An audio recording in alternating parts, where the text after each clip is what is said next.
कुशीनगर में हम शिल्पी के लिए बोले थे कि ओस के बूंद से होती है बेटियाँ और सबके दुखों में दुखी होती हैं बेटियाँ।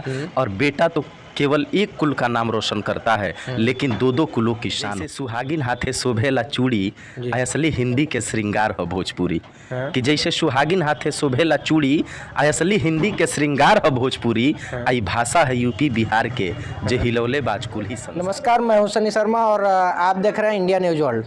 आज मैं भोजपुरी इंडस्ट्रीज के ऐसे जो कि कोई परिचय के मोहताज नहीं है और इन्होंने बड़े बड़े स्टारों के साथ में मंच साझा किया है और बड़े बड़े स्टारों को मतलब मंच साझा करते रहते हैं। पुरवैया जी हैं जो कि शिल्पी राज, पवन सिंह और राकेश मिश्रा, जितने भी बड़े बड़े जो भोजपुरी के सुपरस्टार हैं, इन लोगों के साथ में इन्होंने मंच साझा कर चुका है।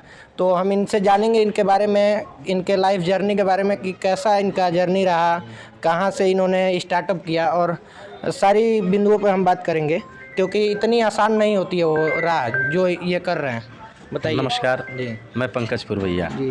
क्या सबसे मतलब पहले आपके चैनल के माध्यम से तमाम सारे जो आपसे दर्शक जुड़े हैं मैं उनको अपने तरफ से बहुत बहुत धन्यवाद और बहुत बहुत बधाई देता हूं कि आप जैसे लोग भी हम लोगों को थोड़ा सा और ऊंचाइयों की बुलंदियों पर पहुंचाने का प्रयास करते हैं। तो आपको चैनल और आपके पूरे टीम को मैं बहुत बहुत धन्यवाद देना चाहता हूं। आप सबसे पहला सवाल मेरा ये रहेगा कि आप कहाँ से लगा कि आपको मंच उद्बोधक के रूप में आपको काम करना चाहिए और कैसे आपने मंच साझा करने का वो बना लिया प्लानिंग की? सबसे पहले जब हम लोग स्कूल में पढ़ाई करते थे जी, अपने ग्रामीण इलाके के जो स्कूल थे, जब हम लोग उसमें पढ़ाई करते थे तो 15 अगस्त, 26 जनवरी, वार्षिक उत्सव, तमाम ये सारे फंक्शनें होते रहते थे। तो उसमें हम लोग गीत, संगीत, नाटक, डांस इत्यादि और सारा तो थोड़ा बहुत उसमें रुचि बढ़ने लगा। सर लोग थे, मैम लोग थे, तो हम लोगों को फोर्स करते रहते थे कि नहीं तुमको करना है, तुमको करना है। तो वहाँ से लगा कि हम लोग कुछ कर सकते हैं। और जब धीरे धीरे हम लोग, तो सबसे पहले हमारा गायकी का शौक़ था कि हम बहुत बड़े सिंगर बने, कुछ गाएं, लोग सुने।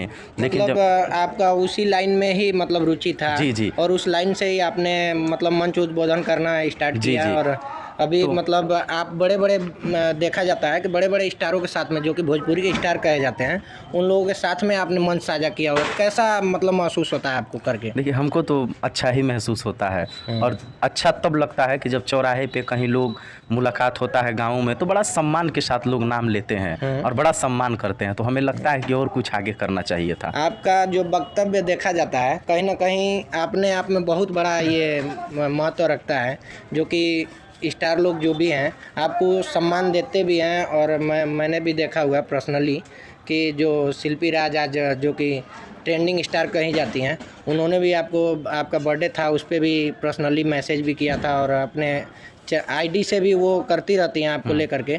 तो मतलब इस पे आपको गर्व महसूस होता होगा? जी, गर्व महसूस होता ही है। कभी ऐसा दिन आया होगा, जैसे कभी ऐसा दिन आया होगा आपको कि कहीं कहीं ठोकरें लगी होंगी, जो कि आपको लगा होगा कि इस दुनिया में हमको आना ही नहीं चाहिए था? बिल्कुल। कोई ऐसा दिन हो रहा है? ऐसा होता है, चूँकि हम लोग कहीं शुरू से हम सीखे नहीं हैं, ना ही कोई क्लास ट्यूशन में, ना ही स्कूल में। तो एक हमारे बड़े भाई हैं अरशद राज भैया, वो बहुत बड़े अच्छे मंच संचालक हैं। मंच उद्घोषण के क्षेत्र में उनका काफ़ी अच्छा पकड़ है। तो अरशद भैया से हमें प्रेरणा मिली और धीरे धीरे हमको मंच दिलाने लगे। हम गायकी के माध्यम से अपने इस क्षेत्र को शुरुआत किए थे।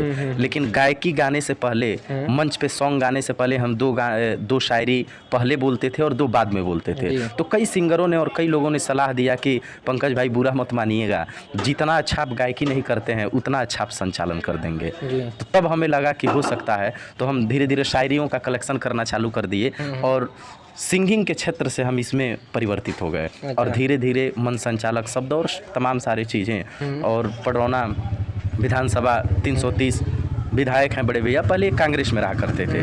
तो हम लोग चौपाल के माध्यम से और तमाम सारे माध्यम से, हम, मुन्ना भैया, अफजल भाई, पिंटू भाई, तमाम सभी लोग हम लोग साथ में जाया करते थे। और भैया कहीं इनको मंच पे बोलने से पहले 2 मिनट हम बोलते थे। तो वहाँ लोग इकट्ठा होते थे तब इनको, तो काफ़ी इनसे भी हमको ज़्यादा प्यार और सम्मान मिला और पूरी अपनी टीम से। अभी तक आप भोजपुरी का जो स्टार बोला जाता है, कितने लोगों के साथ लगभग मंच साझा कर चुके हैं? और लगभग हम सभी स्टारों के साथ मंच साझा कर लिए हैं। खेसारी जी का, खेसारी भैया का एक मंच था हमारा आरा में, लेकिन उसके अगले ही दिन हमारा बीए का फाइनल पेपर था, इसीलिए हम वहाँ नहीं जा पाए।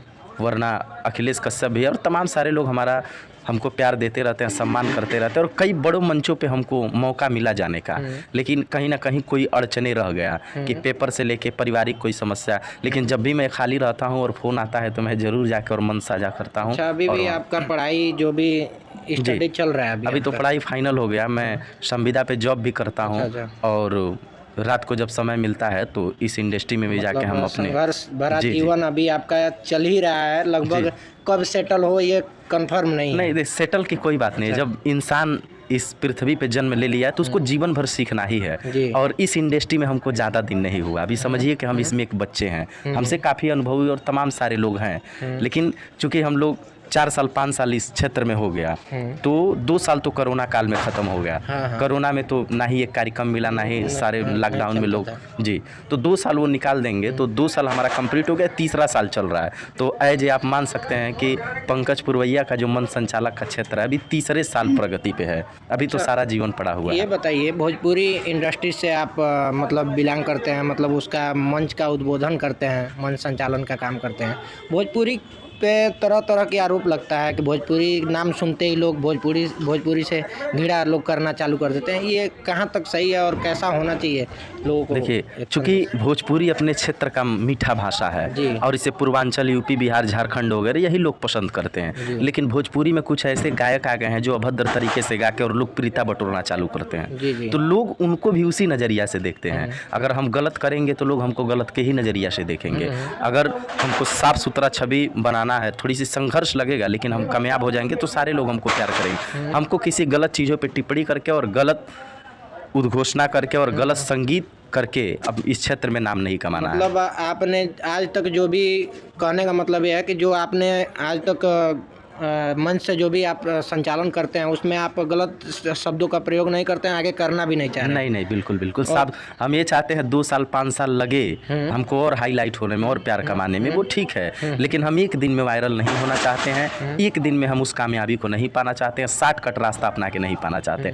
साफ सुथरा रहेंगे और अच्छे वक्तव्यों का हम बारीकता से उस संचालन करेंगे तो लोग पसंद करेंगे और लोग प्यार करेंगे। गलत चीज़ों पे लास्ट में आप भोजपुरी के दर्शकों से क्या कहना चाहेंगे कि लोगों को कैसा गाना सुनना चाहिए और कैसे लोगों को, मतलब ये भोजपुरी इंडस्ट्री से जुड़ा कुछ? अब चूँकि भोजपुरी की बहुत सारी भाषाएं हैं और बातें हैं, लेकिन हम कहीं मतलब ये देखा जाता है लोग सुनते हैं तभी गायक गाते हैं। बिल्कुल लोग सुनते हैं। अगर जो मैं बाज़ार में जाऊंगा कुछ खरीदने के लिए, अगर जो ख़राब चीज़ों को मैं खरीदूंगा तभी वो ख़राब चीज़ें बिकेंगी। नहीं तो ख़राब है, उसको देखा जा रहा है ख़राब है, लेकिन फिर भी लोग उसको खरीद रहे हैं तभी वो बिक रहा है। तो उसको खरीदना जिस दिन बंद होगा उस दिन वो बिकना बंद हो जाएगा।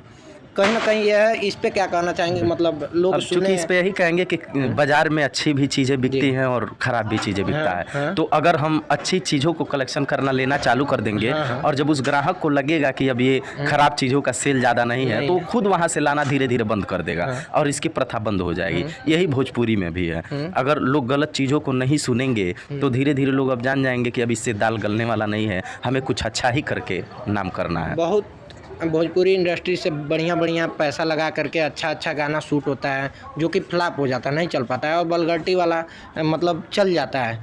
तो मतलब आपका कहने का मतलब है कि अच्छा चीज़ें जो आती हैं उसको लोग सुने और जो बेकार चीज़ें हैं उसको बंद करें। तो बहुत बहुत धन्यवाद, आपने अपना कीमती समय दिया हमको। तो आप देख रहे थे इंडिया न्यूज़ वर्ल्ड।